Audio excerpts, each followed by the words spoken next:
Hello everyone, welcome back to my channel. आज हम करने वाले हैं इंद्रिय स्थान के कुछ इंपॉर्टेंट अरिष्ट। ठीक है, तो इंद्रिय स्थान में जो प्रोबेबिलिटी है पूछे जाने की एक क्वेश्चन है या फिर नहीं भी है, लेकिन ये टॉपिक बहुत ही मतलब सिंपल सा है, जो हम इसको जल्दी से 5-10 मिनट में एक बार ही देख लेंगे। तो सबसे पहले आता है 3 दिन का अरिष्ट। तो 3 दिन के अरिष्ट में 2 चीज़ें होती हैं। पहला तो हमारा शंखक शंखक रोग आ गया और दूसरा आता है सीमंत। लेकिन ये सीमंत वाली जो चीज़ है ना, ये तभी होगी जब किसी रोगी में होगी। अगर कोई रोगी व्यक्ति है और उसमें उसके हेड पे या फिर उसके जो आईब्रो हैं, वहाँ पे अगर सीमंत मतलब ऐसे मांग सी दिखने लगेगी, तो वो 3 दिन का अरिष्ट होता है ना? अब हमने देख लिया कि रोगी के लिए ये है, लेकिन अगर मान लो वो हेल्थी पर्सन होगा तो क्या होगा? अगर वो इंसान नॉर्मल है एकदम, उसको कोई भी प्रॉब्लम नहीं है, तब वहाँ पे सीमंत का पड़ना 6 डेज़ का अरिष्ट होता है। तो वही चीज़ है सीमंत वाली। अगर सीमंत 6 दिन में कब वो करेगा, अरिष्ट होगा लक्षण, जब वो हेल्थी इंडिविजुअल में होगा और जब वो किसी रोगी इंसान में होगा, तो वो 3 दिन में मृत्यु कर देगा।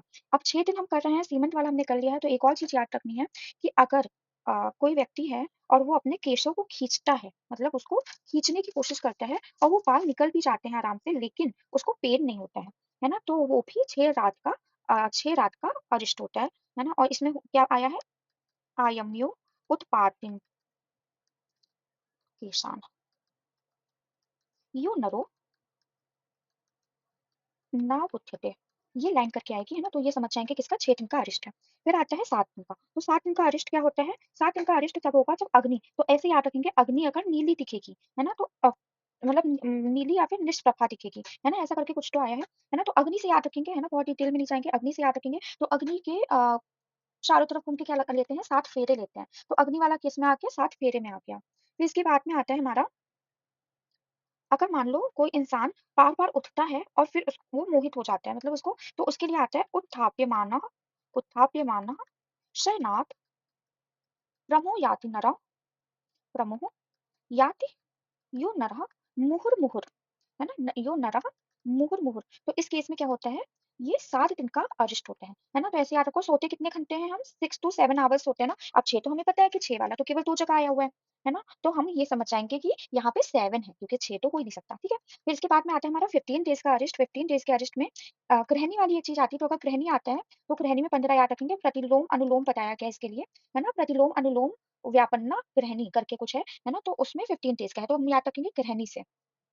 है ना? फिर आता है अब ऐसे याद कर लो ना, जैसे होली-दिवाली आती है, लोग अपने वेकेशन पे घर जाते हैं, तो कम से कम 15 दिन तो रुक के आते हैं ना, तो 15 दिन का याद रखेंगे, घर पे रुक के आते हैं, तो ग्रहणी वाला 15 डेज़ का अरिष्ट है। इसी के साथ में एक और आता है, अगर मान लो किसी ने लेप वगैरह कुछ तो लगाया है और वो जो है वो छाती वाला, जो ऊरू वाला प्रदेश है, ऊरू वाला, है ना? ऊरू वाला प्रदेश है, वहाँ पे वो पहले सूख रहा है, तो इसके लिए आता है स्नान किया उसने, अनुलिप्तस्य, अनुलेप किया उसने फिर, है ना? और वो कहाँ सूखा पहले? पूर्व शुष्य उरो कृशम। है ना? शुष्य ऊर्ध्वक्रशम। तो ऊर्ध्व प्रदेश में अगर पहले सूखा है, तो किसमें है? 15 दिन का अरिष्ट होता है। ये 2 चीज़ें आई हैं 15 दिन में, ग्रहणी और ऊर्ध्व प्रदेश में पहले अनुलेप का सूखना। फिर आता है 1 माह का अरिष्ट। 1 माह वाले में सारी मास वाली चीज़ें आई हैं, ठीक है? तो अगर किसी व्यक्ति का जो मास है, वो किसी एक स्थान पे आश्रित हो चुका है, इसको बोलते हैं निश्चितम यस्य मासम स्यात् त्वक् अस्थिवेव दृश्यते, है ना? तो वो 1 मास का अरिष्ट होता है। शरीर में कंप होना और शरीर कंपः समूह। तो और कटिवचनम एव च मत्स्य मत्स्य उपलभ्यते यस्य मासम न जीवति। तो ये कितने दिन का है? 1 मास का अरिष्ट होता है ना? मतलब इसमें क्या बताया गया है कि कंप हो रहा है शरीर में, सम्मोह हो रहा है, कटी और मठ हो रहा है, तो ये सारा 1 मास का होता है। इसी के साथ में मच्चति करके आता है। क्या मच्चति? रेत मतलब शुक्र, मूत्र और पुरीष अगर ये पानी डालने पे डूब जा रहा है, तो इसका क्या मतलब है? ये 1 मास का अरिष्ट होता है। तो मच्चति मास से याद रखेंगे, 1 मास का है ना? और अगर मान लो किसी इंसान का ललाट मूर्धनि वष्टो व नीला यस्य प्रकाशते राजी पालयन्तु कुटिला नासा जीवित मुहरति। है ना? तो इसमें ये बोला गया है कि अगर कोई व्यक्ति है, उसके ललाट पे मूर्धा और वष्टि, है ना? तो ललाट वाला जो आएगा, ललाट, मूर्धा, वष्टि, ये किसमें आएगा? ये 1 महीने वाले में आएगा। ललाट, मूर्धा, वष्टि वाला 1 महीने में आता है। इसके साथ में जो मोस्ट इम्पोर्टेंट है, वो है कोमे चूर्ण वाला। तो कोमे में माह आता है, तो 1 मास का ये अरिष्ट होता है ना? ये 15 डेज़ वाला मैंने इसलिए अच्छे से नहीं बताया, बिकॉज़ ऐसे होता है ना, अगर आप सारे याद कर लोगे, जो बचे हुए सारे हैं, वो 15 वाले में ही मतलब वो 1 माह वाले में ही आ जाते हैं। फिर इसके बाद में 45 डेज़ का अरिष्ट, केवल एक चीज़ बताई गई है, तो बल मास का क्षय होना, रोग की वृद्धि होना और इसके साथ में आरुचि का होना। ये क्या होता है? ये त्रिपक्षा त्रिपक्षात सात जीवति करके लाइन आई है, तो त्रिपक्षात एक पक्ष में 15 दिन होते हैं, तो 3 मतलब क्या होगा? 3 मल्टीप्लाई बाय 15 वो 45 आ जाता है, तो 45 डेज़ का अरिष्ट है। 3 चीज़ें बताई हैं, बल मास का कम होना, रोग का बढ़ जाना और इसके साथ में आरुचि का होना। फिर आता है 6 माह का अरिष्ट, तो 6 माह के अरिष्ट में क्या-क्या बताया गया है? भक्तिशील 6 चीज़ें बताई गई हैं, कौन-कौन सी? भक्तिशील, स्मृति, त्यागो। पुथी पल हेतुकम, है ना, ये कितने 6 माह का अरिष्ट होता है। तो 6 चीज़ें बताई गई हैं, तो यहाँ पे 6 माह का अरिष्ट होगा। इसके अलावा जो थमनी वाला है ना, थमनी नाम पूर्वा नाम जालम अति अर्थम शोक नाम ललाटे दृश्यते यस्य षट्मास सा जीवति, है ना? तो 6 थमनी वाला किसमें आता है? थमनी वाला 6 महीने में आता है ना? ऐसे ही चांट वाला एक आता है ना? चंट वाला आएगा लेखापि चंटवा वक्र अभि ललाटम उपयचित उपचीयते, है ना? तो ये भी किसमें आता है? तो अगर धमनी और चाँद दिखाई दे, तो वो 6 महीने का अरिष्ट होता है। कितने महीने का? 6 अरिष्ट का 6 महीने का। तो क्या-क्या चीज़ें हो गई? पहला हो गया हमारा भक्ति, शील, स्मृति, त्याग कैसे करके 6 भाव बता दिए गए हैं 6 माह में। दूसरा बताया गया है धमनी का जाल दिखना, है ना? तो धमनी को जब हम देखेंगे ऐसे बनता है ना, तो वो 6 की तरह लगता है। और लेखा, चंद्र, ललाट, चाँद कब आता है? तो चाँद जो होता है ऐसे करके बनता है ना, तो चाँद को ऐसे कर दो, है ना? तो 6 महीने जैसा हो जाएगा।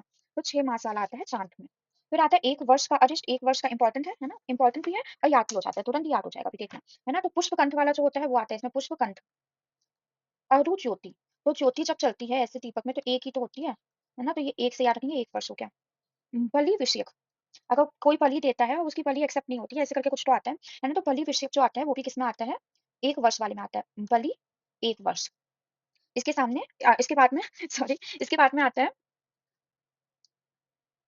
हाँ, सप्तऋषि, है ना? सप्तऋषि वाला अरुंधति तारे की बात की गई है, अरुंधति तारा जिसको नहीं दिखता है, तो अरु ज्योति हो गई, अरुंधति तारा हो गया। इसके बाद में शोभाम उपचयम धनम, शोभाम उपचयम, तो ऐसे याद कर लो, शोभा नाम की लड़की है, उसने 1 साल की एफडी करी है ना? तो कितने साल की एफडी करी? 1 साल की, तो शोभा वाला किसमें आता है? तो 1 वर्ष वाले में आता है। हम एक बार फिर से इस सबको देखेंगे, लेकिन उससे पहले ये देख लो कि सत्य मारन कौन-कौन से होते हैं। पहला आता है मसूरिका, सत्य वाले में कौन-कौन सा आ गया? सत्य वाले में पहला आता है मसूरिका। इसमें अगर प्रवाल गुटिका आभास हो, प्रवाल गुटिका आभास हो, तो वो क्या होता है? वो सत्य वाला अरिष्ट होता है। जिह्वा में शोथ हो जाना, रत्न हो जाना, ग्रीवा मर्द होना, और इसके साथ में कले में पाक होना, कल पाक होना। और सत्य में क्या-क्या आता है? अगर इंसान खुद ही अपने बाल क्या करे? खींच के नोचने लगे। प्रमुख लुच्यते केशान किसमें आता है?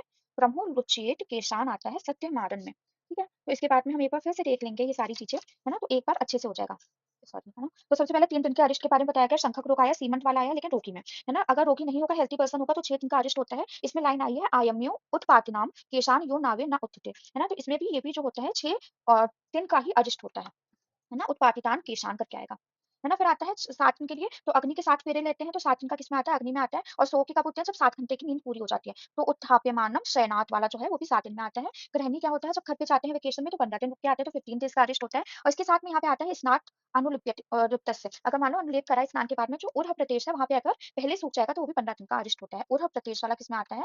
तो वो 15 दिन का अरिष्ट होता है ना? तो ऐसे याद करो, फ्लाइट से कल कल जा रहे थे, ठीक है? फिर आता है 1 माह वाला, 1 माह में क्या आता है? तो मास माँ करके कुछ चीज़ें आएँगी। जैसे शरीर कंप सम्मोहो, है ना? और कति आएगा, है ना? रेत मूत्र और पुरीष का मच्चति मतलब टूट जाना, है ना? ललाट पष्टि, ये सारी चीज़ें आएँगी। ऐसे प्रॉपर लाइन आएगी, ललाटे मूर्धनि पष्टो वा नीला यस्य प्रकाशते राजी बालेन्दु कुटिला नासा जीवित मुहुर्ते, है ना? तो ये वाली लाइन आएगी, अगर ललाट, मूर्धा, पष्टि तीनों आते हैं, तो वो 1 माह का अरिष्ट होता है। कितने माह का? 1 माह का अरिष्ट होता है ललाट, मूर्धा, पष्टि में, है ना? फिर आता है गोमेद चूर्ण वाला, गोमेद में माह आता है, तो 1 मास का अरिष्ट होता है, इंपॉर्टेंट है। 45 डेज़ वाला केवल एक चीज़ बताई गई है, पल मास का कम होना, रोग का बढ़ जाना, और इसके साथ में अरुचि होना। तो त्रिपक्षात करके लाइन आती है, 6 माह के लिए थमनी बताया गया है ना? तो थमनी जो होता है थमनी 6 की तरह लगता है, और मार्च एंड तो बाद में दिखाई है, तो ये हो गया। और चाँद, है ना? ललाट लेखा चंद्र ललाट जो है, ये भी 6 माह में आता है, चाँद वाला हमने ऐसे करके देखा था, है ना? और इसमें एक और चीज़ थी ना 6 माह वाले में, हाँ, 6 चीज़ें थी ऐसी, भक्तिशील, स्मृति, त्यागो, बुद्धि बल, हेतुकाम वाली लाइन आई थी। फिर इसके बाद में आता है हमारा 1 वर्ष का अरिष्ट, 1 वर्ष में क्या-क्या आया था? आरु ज्योति थी, है ना? पुष्पकंठ था, उसके बाद में बलि थी, और अरुंधति तारे की बात की गई थी, और शोभा ने 1 साल की एफडी कराई थी। फिर लास्ट में हमारा सत्यनारायण में आया था, मसूरिका में प्रवाल गुटिका की आभास होना, छिव्या शोध भग्न ग्रीवा मर्द सॉरी ग्रीवा मर्द और कल्पाक, और इसके बाद में लास्ट आता है ब्रह्मा लुच्येट केशाम, ये किसमें आता है? ये सत्यनारायण के वो होते हैं, ठीक है? अरिष्ट। Okay, thank you. अगर कोई और वीडियो चाहिए किसी और टॉपिक पे, प्लीज लेट मी नो। अगर मुझे आता होगा वो टॉपिक मैंने करा होगा, तो मैं आपको करा दूंगी, because I am also student and I am making this video for my revision purpose.